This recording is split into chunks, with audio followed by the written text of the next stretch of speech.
يؤدي حقه المجتهدون الذي لا يدرك بعض الهمم ولا يناله غوص الفطن الذي ليس لصفته حد محدود ولا نعت موجود ولا أجل ممدود ولا وقت معدود فطر الخلائق بقدرته ونشر الرياح برحمته ووددها بالصخور ميدان أرضه ثم الصلاة والسلام والتحية والإكرام على الرسول المسدد المصطفى الأمجد المحمود الأحمد حبيب إله العالمين أبي القاسم محمد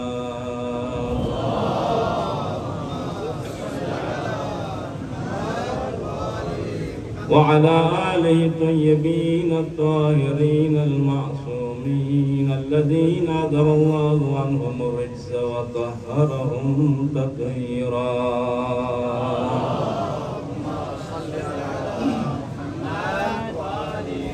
ولعنة الدائمة أبدية على أعدائهم وغاصبي حقوقهم ومنكري فضائلهم من يوم عداوتهم إلى لقاء يوم الدين أما بعد فقد قال رسول الله صلى الله عليه وآله إن الحسين مصباح الهدى وسفينة النجاة وقال في مقام آخر ألا إن أهل بيتي فيكم مثل سفينة نوح من ركبها نجا ومن تخلف عنها غرقا وهوى درود محمد وآل محمد آل محمد عشرہ مرکزی 1447 ہجری کی غالباً نویں مجلس اور یہ مجالس وہ یونیورسٹی ہے وہ نرسری ہے جس میں ہم اور آپ کچھ لینے کے لیے آتے ہیں چاہے آپ سینہ زنی کی شکل میں پرسداری کرے مرضی کی شکل میں نوحے کی شکل میں یا خطیب خطابت کی شکل میں کیونکہ جیسا کہ اس حدیث میں بھی کہا ان الحسین مصباح الہدی و سفینۃ النجاۃ یہ وہ گھرانہ ہے جس میں لوگ خالی ہاتھ کبھی جایا نہیں کرتے اور روز روز جمعہ ہے دعا کی قبولیت کے لیے بندہ حقیر کو بہت ساروں نے التماس کی ہے یقیناً ہم سامعین میں سے یا متعلقین میں سے حاجات ہوں گے کیونکہ ہم بطور انسان اس معاشرے سے کٹ کے یا ماحول سے کٹ کے یا حالات حاضرہ سے کٹ کے زندگی نہیں کر سکتے جیسا کہ قرآن میں کہا انتم الفقراء الی اللہ تم سب کے سب فقیر اللہ ہے کوئی بے نیاز نہیں تو آئیے ہاتھوں کو بلند کرتے ہیں پروردگارا حاضرین میں سے جس کی بھی شرعی حاجات ہے متعلقین کی جو شرعی حاجات پروردگار ان کو برآوردہ فرما جو مریض ہے یا متعلقین میں سے کوئی مریض ہے بلاخص برادر شریف صاحب اور منظور شہیدی صاحب اور جتنے طلاب مریض ہے یا یہاں یا وطن عزیز جہاں کہیں پروردگار ان سب کو شفائے کاملہ عاجلہ دائمہ عطا فرما ہماری اس مجلس کو امام زمانہ راضی ہونے والی مجلس قرار دے ہمیں اس کے حقیقی انصار و اعوان میں سے قرار دے اعمال کی قبولیت کی دعاؤں کی قبولیت کے لیے بآواز بلند صلوات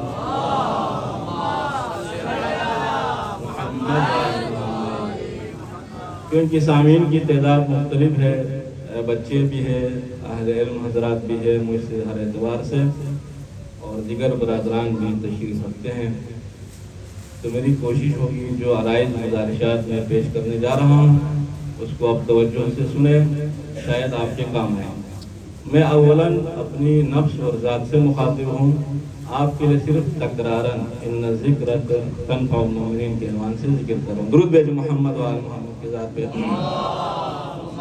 صلی اللہ علیہ محمد و آل محمد یقیناً یہ حدیث آپ سب نے سنی ہوگی، یہ کلمات نورانی ہیں، یہ اخبار ڈائجسٹ یا عام کسی مجلے میں چھپنے والا قول نہیں، یہ ان ہستیوں کی طرف منسوب ہے جو عرش الہی کا مطالعہ کرتے ہیں۔ فرمایا ان الحسین مصباح الہدا و سفینۃ النجاہ، دو لفظ استعمال ہوئے ہیں جن کی عمق اور گہرائی اہل علم بہتر جانتے ہیں۔ یہ تعبیرات یا جو تشبہات ہیں ان میں بہت گہرائی ہے۔ اب یہ حدیث کہاں پر ہے اور فریقین کی جانب سے ہے، دونوں اہل تشیع اہل تسنن دونوں کی کتابوں میں ہے، مشکوٰۃ شریف کے اندر بھی ہے۔ جب پیغمبر گرامی اسلام معراج پہ تشریف لے گئے، حدیث معراج میں اس کا ذکر ملتا ہے، جنت کے دائیں طرف یہ حدیث بندہ ہے، ان الحسین مصباح الہدا و سفینۃ النجاہ۔ اس حدیث کے اسی جملے سے ہی کہ عرش الہی کے دائیں طرف مکتوب ہے، اس سے پتہ چلتے ہیں کہ حسین صرف مخلوقات کے نہیں، عرشی نمائندے ہیں، عرش کے نمائندے ہیں۔ جس طرح علی عرش کے نمائندے ہیں، فاطمہ عرش کے نمائندے ہیں، حسن عرش کے نمائندے، حسین عرش کے نمائندے، محمد و آل محمد کی ذات بلند پر صلوات، محمد و آل محمد۔ اسی حدیث سے ملتا جلتا ایک اور حدیث ہے، عبارت مختلف ہے، مثل اہل بیتی کمثل سفینۃ نوح، یہ بھی ملتا ہے، الا ان اہل بیتی فیکم مثل سفینۃ نوح کا عبارت بھی ملتا ہے، یعنی جس طرح سفینہ نوح تنہا غرق ہونے والوں کے لیے، ہلاک ہونے والوں کے لیے نجات کا باعث اور ذریعہ اور وسیلہ ہے، اسی طرح زین محمد و آل محمد کی ہستی جناب حسین علیہ السلام ہدایت کی چراغ اور نجات کی کشتی ہے۔ اب کس اعتبار سے نجات کی کشتی ہے؟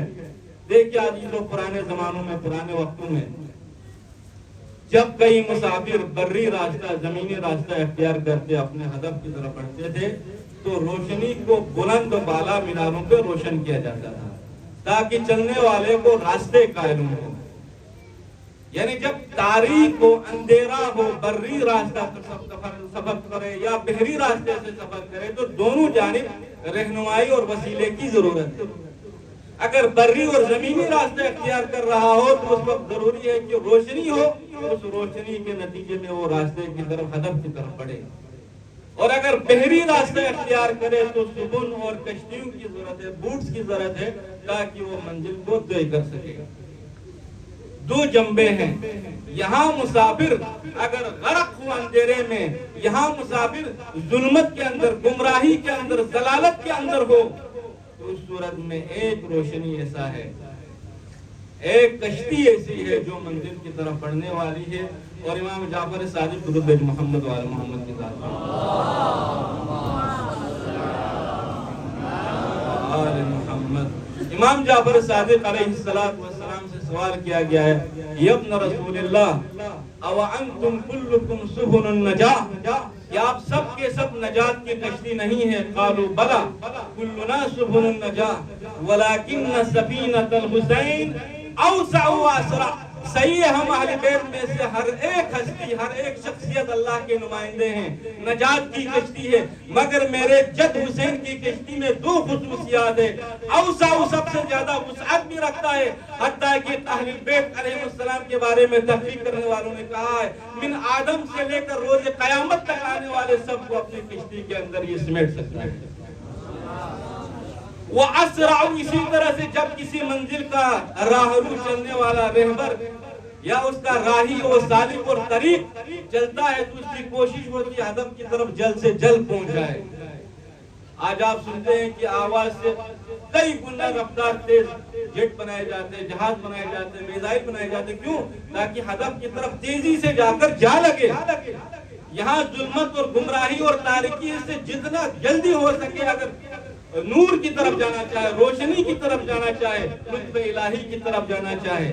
اب یہ تشبیہ ہے مادیات سے، لیکن مراد کیا ہے؟ یہ حسین سبل النجات ہے، وہ اسرع، اور یہ منزل کی طرف پہنچانے والا، ساحل نجات پہ پہنچانے والا تیز ترین کشتی جناب حسین کی کشتی۔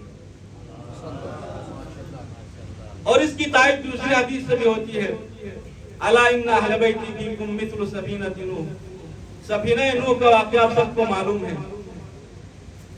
اپنے بیٹے سے کہا قال ارکب بنی، کہا کہ بیٹا ارکب معنا، ہمارے ساتھ سوار ہو جا۔ کہا کہ میں پہاڑی کی چوٹی پہ چڑھوں گا، یعصمنی من الماء، وہ مجھے پانی سے بچائے گا، اس طوفان سے بچائے گا۔ لا عاصم اليوم من امر اللہ، مگر آج کے دن امر خداوندی سے کوئی بچانے والا نہیں ہے۔ اس سے ایک اور سبق ملتا ہے کہ آپ سر پہ سیاہ امامہ باندھے یا سفید، آپ کی نسبت حوضے سے ہوا کہیں اور سے، یہاں پیغمبر کے گھرانے کا ہے، گھرانے وہی کے فرد ہے، پیغمبر زیادہ ہے، آقا زیادہ ہے، مگر ضروری ہے جس طرح سفینے کو چلانے والا معصوم من الزلل والخطاء والنسیان والسہو ہو، اسی طرح سفینے کے اوپر چڑھنے کے لیے، کشتی سے ملحق ہونے کے لیے، کشتی سے متمسک ہونے کے لیے ضروری ہے کہ یؤمن باللہ و برسولہ، اللہ کے اوپر ایمان رکھے اور اللہ کے نمائندوں کے اوپر ایمان رکھے۔ یہ بنیہ تو ضرور تھا، یہ نوح کا بیٹا ضرور تھا، مگر اس کا ایمان نہیں تھا، اسی لیے اس نے کہا کہ پہاڑی کی چوٹی مجھے بچائے گا، ظاہری بلندی والی چیزیں مجھے بچائے گا، سپر پاور مجھے بچائے گا، مشرق اور مغرب میں سے جو اقتصادی بہت بلندی رکھنے والے ممالک، وہ مجھے ایسا ہرگز نہیں ہو سکتا۔ لا عاصم اليوم من امر اللہ، امر خداوندی جب آتا ہے تو بلندیاں نہیں، ایمان بچاتا ہے۔ بس ضروری ہے کہ ایمان کا حامل ہو، اور جو ہادی ہوتے ہیں، رہبر ہوتے ہیں، اس کی خصوصیات کیا ہے، ہلاکت کے نقصان کیا ہے، ہلاکت کس اسباب سے آتا ہے، ان کی طرف جانے کا شاید موقع نہ ملے۔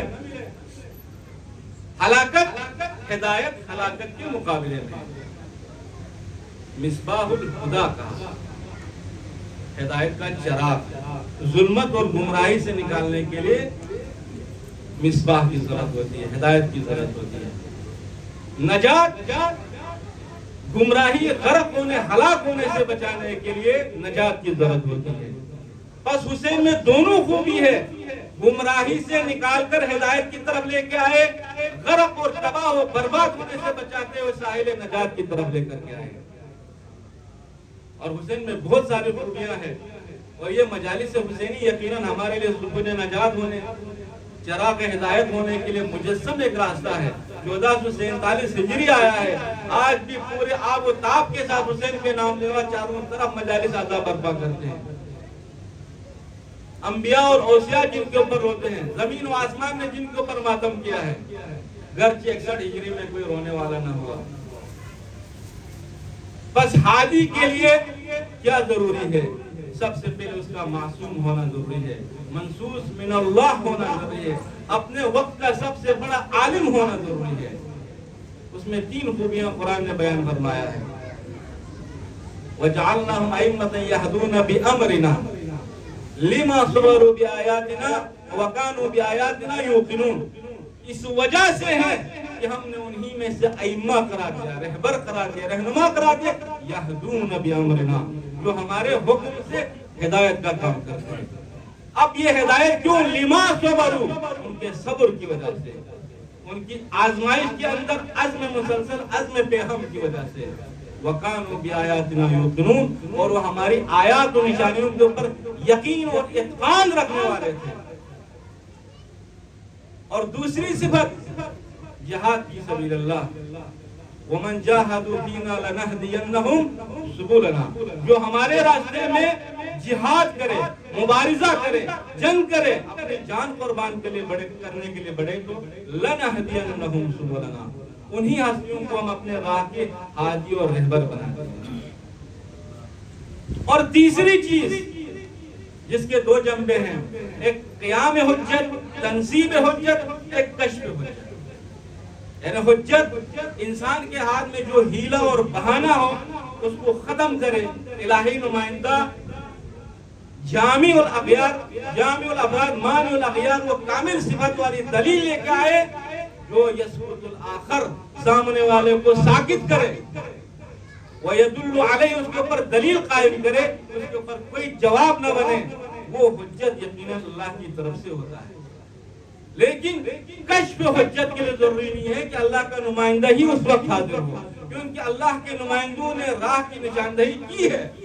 اِنَّا هَدَيْنَاهُ السَّبِيلَ إِمَّا شَاكِرًا وَإِمَّا كَفُورًا، یعنی اس کے اوپر ممثل بن کے مثال قائم کی ہوئی ہے، مجاہدت کی ہوئی ہے.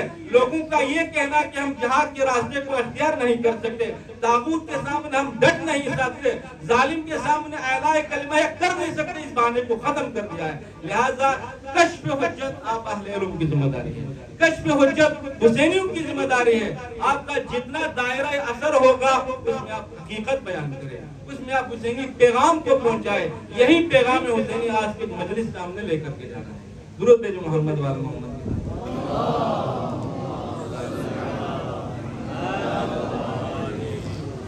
بس حاجی کی ان 3 صفات کو مد نظر رکھیں گے، اور یہ جو ہلاکت ہے، گمراہی ہے، یا گمراہی میں پڑے رہنا چاہتے ہیں یا بالکل نہیں جانتے ہیں، یا ان کے مسائل اور مفادات کے ٹکراؤ کی وجہ سے نہیں چاہتے ہیں کہ وہ ضلالت کو چھوڑیں. میں اس طرف نکلوں گا تو اپنے مسار سے نکل جاؤں گا. ہلاکت بنیادی طور پر کیا ہے؟ والذین کذبوا بآیاتنا، اور جنہوں نے ہماری آیات کی تکذیب کی، فأہلکناہم بذنوبہم، ہم نے ان کی گناہ کی وجہ سے انہیں ہلاک کر دیا. جو اللہ کی آیات کی تکذیب کرے، یہ آیات ربہم، اپنے رب کی آیات کی تکذیب کرے، جھٹلائے، رسول کو جھٹلائے، نبی کو جھٹلائے، امام کو جھٹلائے، عصمت کو جھٹلائے، تو اس صورت میں ان کے اوپر کیا ہوتا ہے؟ اللہ کی طرف سے ہلاکت اور عقاب اور عذاب آتا ہے. فَأَهْلَكْنَاهُمْ بِذُنُوبِهِمْ، قرآن کا وعدہ ہے ہم پھر ان کو ہلاک کر دیں گے ان کے گناہ کی وجہ سے. گناہ کی ہلاکت کے اور بھی اسباب ان کی طرف نہیں جائیں گے. ہلاکت کا نقصان کیا ہوتا ہے؟ ہم اور آپ جب سے پیدا ہوئے، شیعہ گھرانے میں پیدا ہوئے ہیں یا مستبصر ہیں، تو اپنی تعریفات اور تحقیقات کے نتیجے میں اللہ تبارک و تعالیٰ نے ایک چیز کھولا ہوا ہے، ہدایت کا راستہ کھولا ہوا ہے. جب یہ ہلاکت میں بڑھ جاتا ہے، ہلاکت بمعنی ان کی اختلاف و افتراق کرنے لگتا ہے، وہ اختلاف جو مقیاس الہی، نمائندہ الہی کے قیاس اور معیار سے ہٹ کر ہو، تو اس اختلاف کا نتیجہ یہ ہے کہ جو کھلے ہوئے راستے ہیں وہ اس کے اوپر بند ہونے لگتے ہیں، جو وسیع راستے ہیں وہ تنگ کرنے لگتے ہیں، وہ تنگ ہو جاتا ہے، تنگ و تاریک ہو جاتا ہے.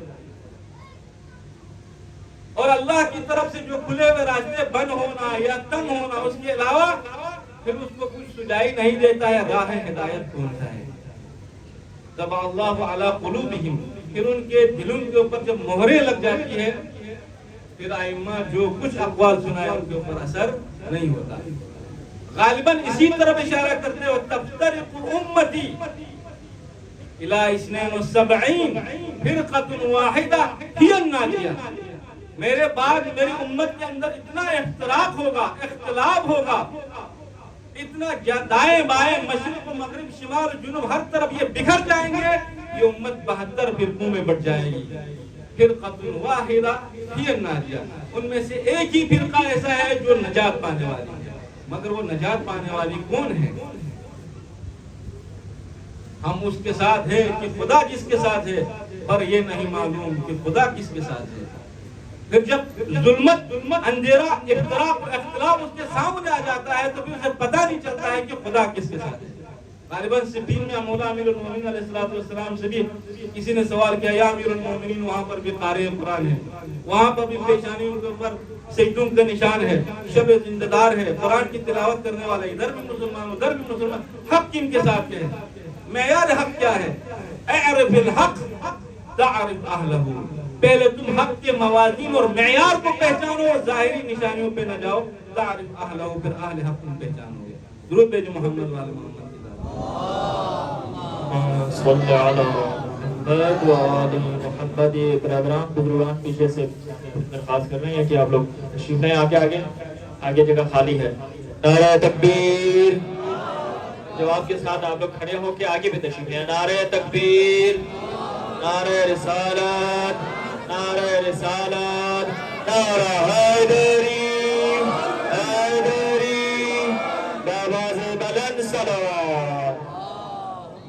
آگے تشریف لیں، آگے بار دیگر بلندتر صلوات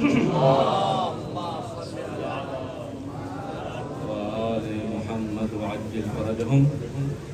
بار بار آپ دونوں کو آپ لوگ کو زحمت دینا ہم بھی نہیں چاہیں گے، آپ بھی نہیں چاہیں گے.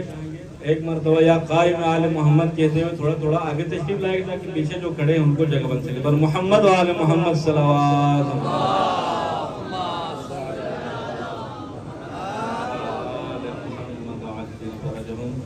یقیناً یہ امام حسین علیہ السلام یہ یونیورسٹی ہے، ایک جامعہ ہے. اس میں ہر طبقے کے لوگ، ہر عمر کے لوگ، ہر زبان کے لوگ امام حسین علیہ السلام کے در پہ حاضری دیتے ہیں اور کوشش کرتے ہیں اپنی بساط کے مطابق یہاں سے ہیرے جواہرات موتی آپ لے کر کے لیں. یہ جو حدیثوں کی میں نے تلاوت کی ہے، حدیث سفینہ ہے، فریقین کے اندر بہت ہی مشہور اور معروف متواتر ہے، حد تواتر کو پہنچے ہوئے حدیث ہے، لفظاً بھی اور معناً بھی. بس اس میں شک کی گنجائش نہیں ہے. ان حدیثوں کو صرف ان مجالس کو صرف ہم نے نعرے کا ذریعہ نہیں بنانا ہے. یقیناً آپ کے جذبات کا ابھارنا، نعرے لگانا بھی ایمان کا حصہ ہے، لیکن ہم نے ان منبر کی ذمہ داری ہے، سامع کی بھی ذمہ داری ہے کہ حسین کا دامن خطبات و ارشادات و وعظ نصیحت سے بھری ہوئی ہے. حتی آخر لمحات تک آپ نے عدیہ تعلیم کی ہے، وعظ و نصیحت کی ہے کہ میں کیوں جا رہا ہوں، کیوں قیام کر رہا ہوں. یہ اختلاف کا بیج، یہ افتراق کا بیج اتنا گہرا ہو چکا تھا. بعد رسول مسلمان کی کمبختی اور بدبختی یہ ہے کہ منبر رسول کے اوپر ایسے ایسے لوگ آئے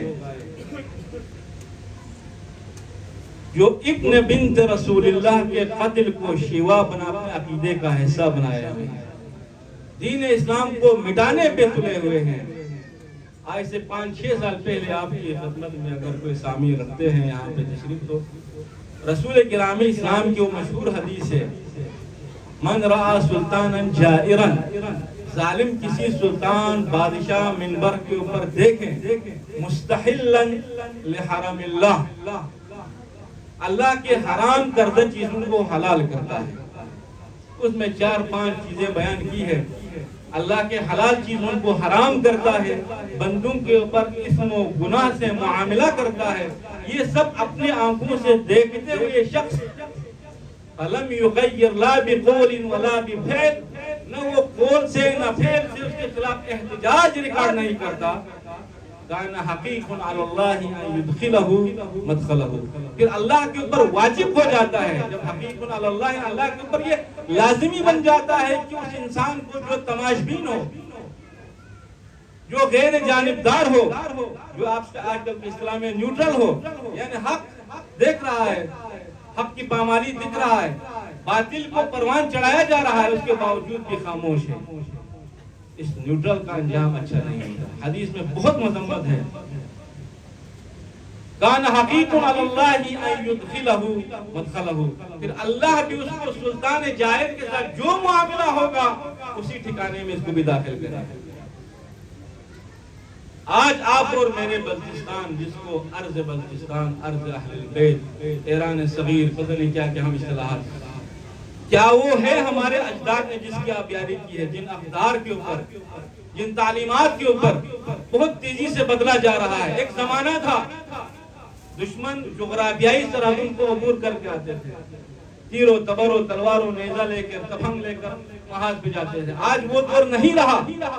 آج فکری الغار، آج ثقافتی الغار ہر گھر میں دشمن گھسا بیٹھا ہے.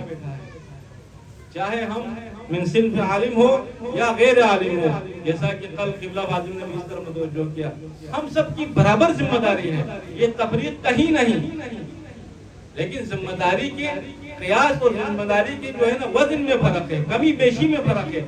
اصل ذمہ داری سب کے اوپر ہے.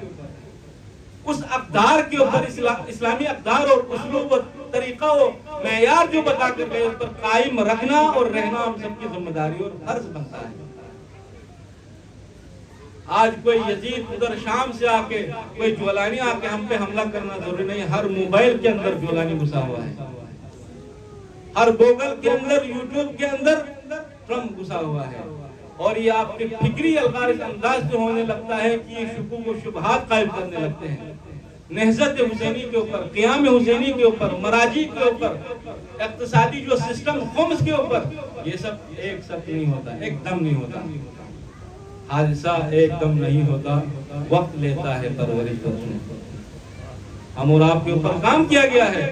شاید میں آج ان کے ساتھ دے رہا ہوں، شاید میرے کچھ ویڈیوز ایسے ہیں، شاید میرے کچھ بیان ایسے ہیں. اس منبر کے اوپر آنے کے بعد خدا رہا ہم سب کی ذمہ داری ہے، جس طرح بولنے والے کی ذمہ داری ہے، سننے والے کی ذمہ داری ہے کہ تعلیمات اہل البیت میں جو ہمیں معیارات بتائے گئے ہیں اس کو قائم رکھیں. درود بھیج محمد وال محمد کی ذات پہ.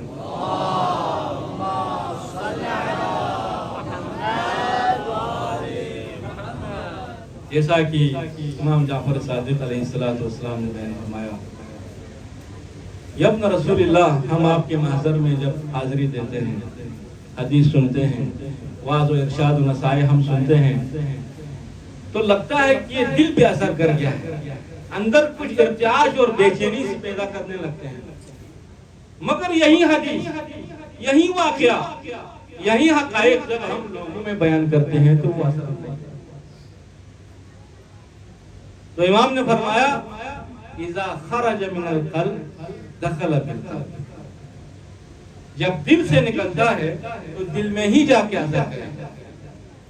ہم اہل البیت غرض دنیاوی سے، مادی سے، شہوت رانی سے بلند ہو کر، منزہ ہو کر صرف پروردگار کی رضا کے لیے بولتے ہیں. اگر تم بھی وہ کام کرنے لگے کہ اس کو ہم نے اہل بیت کی رضا کے لیے، اہل بیت کی رضا، رضانا اہل البیت رضا اللہ، ہم اہل بیت کا رضا کوئی الگ چیز نہیں ہے، وہ استدلالی ہے. اللہ کی رضا استقلالی ہے. اہل علم کا مجمع ہے، استقلالی اور استدلالی میں فرق اپنی جگہ، لیکن اہل بیت کی رضا رضا پروردگار ہے. بس جب پروردگار کے رضا کے لیے آپ بولیں گے، آپ اٹھیں گے، مشاکل آئیں گے، لیکن اثر ضرور کرے گا. جیسا کہ امیر المومنین کو جب یمن کی طرف بھیجا جا رہا تھا تو حضرت پیغمبر نے فرمایا، علی اگر تمہارے ہاتھ سے یمن میں ایک آدمی بھی ہدایت پائے تو سورج جتنی چیزوں کے اوپر سورج کی روشنی پڑتی ہے، ان سب چیزوں سے ایک بندے کا ہدایت حاصل کرنا تمہارے لیے افضل ہے. ہدایت اتنی اہم چیز عزیزو. اب یہ ہدایت کی کتنی قسمیں ہیں؟ نفسانی ہدایت ہے، فکری ہدایت ہے، قلبی ہدایت ہے. اور یہ قلبی ہدایت کے لیے ایک حدیث آپ کی خدمت میں پیش کروں گا. یہ ہدایت کہاں سے آتی ہے؟ یہ آج اس گرمی کے اندر آپ اے سی میں نہیں بیٹھ کے یہاں کیوں بیٹھے ہیں؟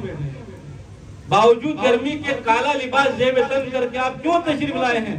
کبھی آپ نے سوچا ان لقتل الحسین حرارتا فی قلوب المؤمنین، بے شک میرے حسین، ان لقتل ولد الحسین، میرے بیٹا حسین کی جو شہادت ہے، قتل ہے، اس میں ایسی چنگاری ہے، ایسی جاذبیت ہے، ایسی حرارت ہے، لا تبرد ابدا، روز قیامت تک یہ کبھی سرد نہ ہو. یقیناً یہ حرارت ہے جو مجھے اور آپ کو یہاں کھینچ کے لاتے ہیں. ہر سال آپ کچھ نیا نہیں سنتے. کسی کی 40 سال عمر ہے، 50 سال عمر ہے. میرے بزرگان بیٹھے ہیں مجھ سے ڈبل عمر، اللہ تعالیٰ ان کو زندگی صحت طول عمر دے. آپ سنتے ہوئے آئے ہیں کہ نئی چیز نہیں ہے. کذب الموت والحسین مخلد کلما مر الزمان ذکرہ یتجدد. زمانہ جتنا بھی پرانا ہوتا جائے، گزرتا جائے، ذکر حسین کی چاشنی کبھی کم نہیں ہوگی. وہ ایسا ہی لگے گا. 61 ہجری کا واقعہ آپ کو بیان کر رہے ہیں. میری ناقص زبان کو نہ دیکھیں. یہ در اہل البیت کی تعلیمات ہے کہ افضل نیچے بیٹھے ہوتے ہیں، مبذول ائمہ کے سامنے اشعار پڑھ رہے ہوتے ہیں، مصائب پڑھ رہے ہوتے ہیں. اہل بیت کے نوامی سے اہل بیت کے رونے اور فریاد کرنے کی صدائیں بلند ہوتی ہیں.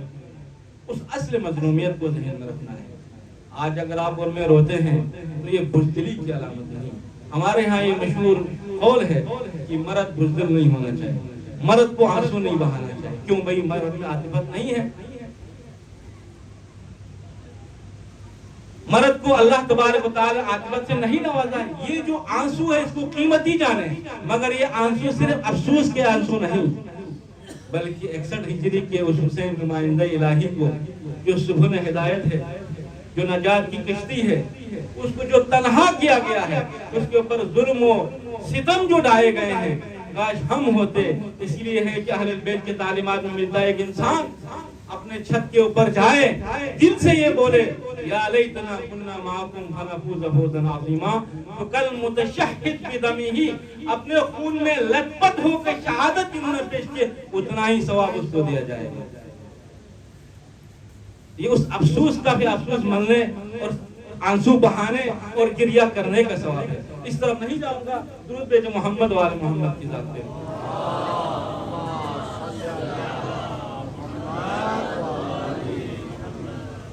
وقت کے دامن کے اندر گنجائش نہیں کہ ہم اس طرف نکلیں، مگر اے عزیزو، آج آپ اور میں یہاں جمع ہوئے ہیں، جس طرح منبر کے تقاضا، سامی کے تقاضے کے پیش نظر کچھ وعد و نصائح ہم سنتے ہیں، اسی طرح گریہ بھی کرتے ہیں۔ گریہ بھی کس پر؟ ابا عبداللہ الحسین، وہ خامی سے آل عباد جس کے لیے رسول خدا کی سجدوں میں طول ہے، اللہ تبارک و تعالی وحدہ لا شریک کی عبادت کے اندر طول ہے۔ عزیزوں سمجھنے کی ضرورت ہے۔ آج حسین یکا و تنہا رہ گئے ہیں، صدائے حرم ناصر ینصرنا بلند کرنے جاتے ہیں۔ علامہ جعفر ششتری بیان فرماتے ہیں کہ وہ خطیب تھا، کربلا کے مرکزی جلوس میں خطابت فرماتے تھے۔ کہتے ہیں کہ میں ایک رات کو بہت سوچا کہ آج میں کس کی مصائب پڑھوں۔ علی اکبر کی مصائب میں نے پڑھی ہے، الدنیا بعدک العفا، اے دنیاوی زندگی تمہارے اوپر خاک ہو۔ اس علی اکبر کی شہادت بھی میں نے پڑھی ہے، اس عباس کی شہادت بھی میں نے پڑھی ہے، الان انکسر ظہری، عباس تیرے جانے کے بعد میرے کمر ٹوٹ گئی۔ عزیزان محترم، کمر ٹوٹنے کے واقعات سے اہل بیت کا بہت گہرا تعلق ہے۔ آپ نے جناب زہرا کے مصائب ہمیشہ سنے ہوں گے نا، دیواروں کا سہارا لے لے کر عبادت کیا کرتے تھے۔ آپ نے جناب زینب اولیاء کا بھی وہ مصائب سنا ہوگا، لیکن امام حسین بظاہر کہیں گرے نہیں، بظاہر آپ کے کمر پہ اب تک زخم آئے نہیں، مگر عباس ایسی شہادت پیش کر کے گیا، الان انکسر ظہری کرنے پہ مجبور ہو گئے۔ جعفر ششتری بیان فرماتے ہیں کہ میں نے سوچا جناب عباس کی مصائب میں نے پڑھی ہے، یتیم حسن قاسم نوجوان کی مصائب بھی میں نے پڑھی ہے۔ وہ قاسم جس کو ودا کرتے ہوئے امام حسین اتنا زار و خطار رونے لگے کہ غشا علیہما، چچا اور بھتیجا دونوں غش کھا کر گر پڑے۔ وہ مصائب بھی میں نے پڑھی ہے۔ اب میں کون سی مصائب پڑھوں؟ یہی سوچتے ہوئے کہتے ہیں کہ مجھے نیند آ گئی، نیند میں جناب خاتون محشر کی زیارت ہوئے۔ اے خطیب، اگر تو چاہتا ہے کہ میں مجھ زہرا کو تم خوش کرے، میں خاتون محشر تم پہ خوش ہو، تو تم وہ مصائب پڑھو جب میرا ماں جایا حسین ودا کر کے خیموں سے ودا کر کے جنگ کی طرف جانے لگے تھے۔ امام زین العابدین فرماتے ہیں میرے بابا نے 3 مرتبہ ودا کیا ہے، آخری مرتبہ جب ودا کرنے اور اسرار امامت منتقل کرنے میرے سرحانے تشریف لائے، میں بیماری کے حالت میں دیکھ رہا تھا میرے بابا جب سانس لیتے تھے نا، جب مصیبتیں اپنے اوپر ہونے والے بیان فرماتے تھے، تو اتنا آپ کے اوپر نیزہ اور تیر کے اتنے خنجر کے زخم پڑے تھے، ہر زخم سے خون پھوٹ رہے تھے، ہر سانس کے ساتھ خون پھوٹ رہے تھے، سر سے لے کر پاؤں تک خون جاری تھا۔ القصہ مختصر، ایک مرتبہ ایک مرحلہ وہ آیا، یا سکینہ، یا ام کلثوم، یا زینب، یا رقیہ، علیکم من السلام، تم سب پہ میرا آخری سلام ہو۔ خیمے سے باہر نکلتا ہے، دائیں جانب دیکھتا ہے، بائیں جانب دیکھتا ہے، ہائے عباس تم کدھر گئے، ہائے علی اکبر تم کدھر گئے۔ وہ حسین جو ظہر سے عصر تک ہر شہید کو ذوالجناح کے اوپر سوار بھی کراتا ہے۔ السلام علیکہ یا ابا عبداللہ کی صدا سنتے ہی سرحانے بھی پہنچ جاتا ہے۔ اس کی مظلومیت دیکھے، جب وقت آخر ودا کرنے آتے ہیں عزیزو، تو اس صورت میں مایوسانہ نگاہ دیکھتے ہیں، اپنے شہداء کو پکارتے ہیں۔ شہداء کے لاشوں میں عجیب ہلچل ہے۔ اس وقت القصہ مختصر، جناب امام حسین علیہ السلام نے زینب سے کہا یا اختہ وہ پرانا لباس ذرا مجھے پہنائیے تاکہ یہ دشمن میرے قتل کے بعد مجھے ننگا نہ کرے۔ سلام ہوئے حسین آپ پر۔ جناب یعقوب نے ایک مرتبہ جناب یوسف سے کہا اے بیٹا یوسف تم اپنا وہ مصیبتیں بیان کرو جب تمہارے بھائیوں نے تیرے کنواں کے اندر پھینکا تھا۔ حضرت یوسف کہتے رہنے دیجئے بابا، مجھ پر آئے ہوئے ظلم اگر میں بیان کروں تو شاید آپ برداشت نہ کر سکے۔ مصائب اس طرح سے بیان کیا بابا، ایک مرتبہ وہ لمحہ آیا میرے بھائیوں نے میرے پیراہن مجھ سے چھیننے کی کوشش کی، یعنی پہنے ہوئے کپڑے کو چھیننے کی کوشش کی، تو جناب یعقوب کا یہ سننا تھا۔ جناب یعقوب بے ہوش ہو گئے۔ سلام ہے حسین آپ پر، نہ صرف آپ کے کپڑے لوٹے گئے، حتیٰ کہ آپ کے دست مبارک میں جو انگشتری تھا، ایک ظالم نے جب انگشتری نہ نکلی دوسر انگلی سمیت کاٹ کے لے کر گئے۔ امام حسین رن میں تشریف لینے کے لیے مرتجی ذوالجلال کے اوپر سوار ہوئے۔ ایک مرتبہ آپ نے خیمے میں ودا کرنے کے بعد میدان جنگ کے ارزار کی طرف جانے کے لیے قدم بڑھایا تو جناب ذوالجلال نے گھوڑے نے قدم نہیں بڑھایا، گھوڑے نے حرکت نہیں کی۔ گھوڑے سے مخاطب ہو کے کہنے لگے گھوڑا میرا یہ وقت آخر میری مظلومیت دیکھ کے، میرے عباس کی شہادت، میرے اکبر کی شہادت کے بعد میں اتنا غریب ہوا کہ اب تم نے بھی میرا ساتھ دینا چھوڑ دیا۔ گھوڑے نے زبان حال سے اشارہ کیا، جناب سکینہ گھوڑے کے ٹانگوں سے لپٹی ہوئی ہے۔ اسلم تلیل موت یا بتا، اے بابا کیا آپ نے موت کو ہمیشہ کے لیے سینے سے لگایا ہے؟ جناب حسین فرماتے ہیں کیا وہ شخص کئی بلا استسلم لمن لا ناصر ولا معین، موت کو کیسے گلے میں لگائے وہ شخص جس کا کوئی ناصر و مددگار نہیں؟ جناب سکینہ ایک اور سوال کرتی ہے یا ابتا اذن ردنا الى مدینہ جدنا، بابا ہمیں ہمارے مدینہ کی جد کی طرف بڑھائے۔ امام حسین کا یقیناً دل پہ کیا گزرے ہوگے، ہائے ہار ہائے ہار، اگر خدا پرندہ ہوتے، یعنی اگر مدینہ میں رہنے دیے جاتے تو میں اس تپتی ہوئی صحرا میں آپ کو لے کر کے نہ آتے۔ القصہ مختصر، امام حسین میدان کارزار کی طرف گئے، عزیزوں وعظ و نصیحت کیے، بہت شور مچایا، بہت شور کر کے سنائی نہیں دیا۔ ایک مرتبہ کہا کہ تمہارے پیٹ حرام سے بھر چکے ہوئے ہیں کہ تم ابن بنت رسول اللہ کو نہیں سن رہے۔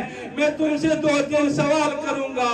احادی امامت رسول اللہ انا لابسها، جو میرے سر پہ امامہ ہے یا کیا یہ رسول اللہ کا امامہ نہیں؟ اما ہادی سیف رسول اللہ انا مقلدها، جو میں نے عروضہ کیا ہوا ہے کیا یہ تلوار رسول اللہ کے نہیں؟ قالوا بلا، دشمنان یہ کہتے ہیں ہاں ہمیں اعتراف ہے، آپ امامہ رسول کے حقدار ہیں، آپ نے سیف رسول اللہ کو بھی مقلد کیے ہوئے ہیں، ہم یہ بھی مانتے ہیں کہ اس کائنات میں آپ کے سوا کوئی اور نواسہ رسول نہیں۔ اذن لم تقاتلوننی، پھر مجھے بتایا جائے کہ تم کیوں میرے خون کے پیاسے ہیں؟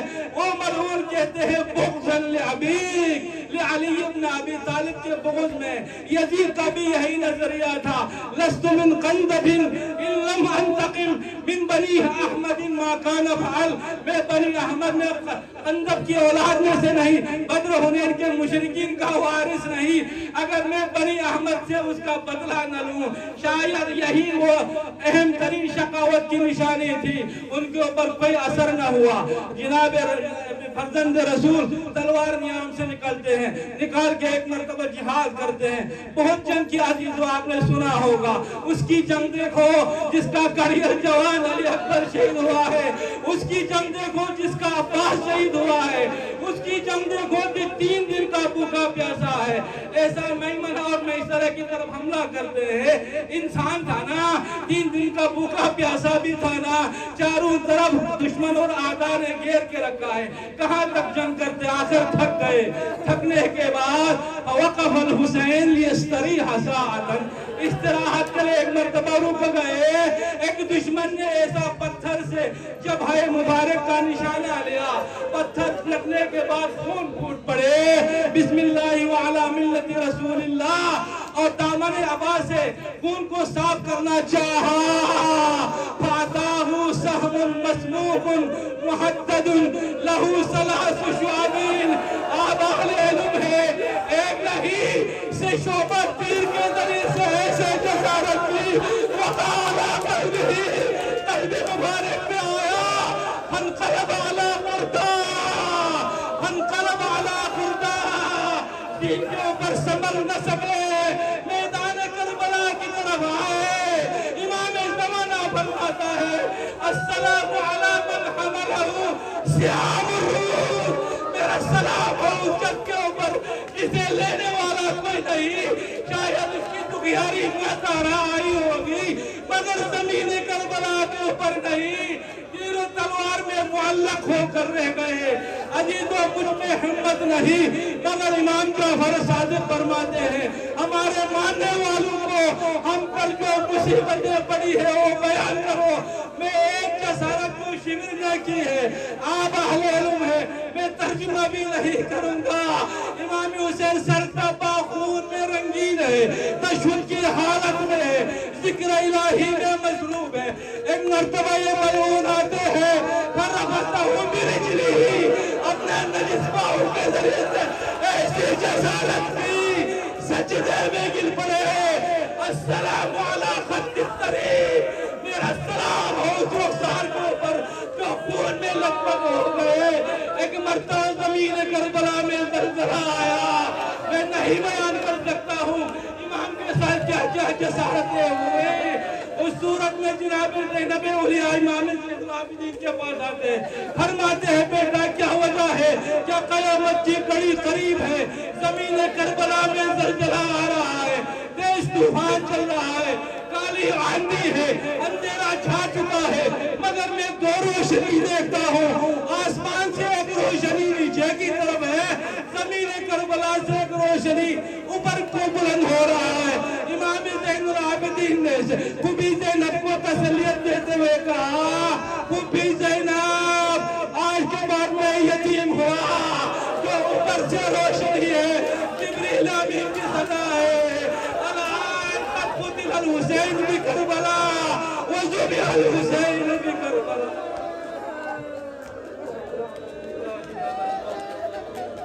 وسيعلم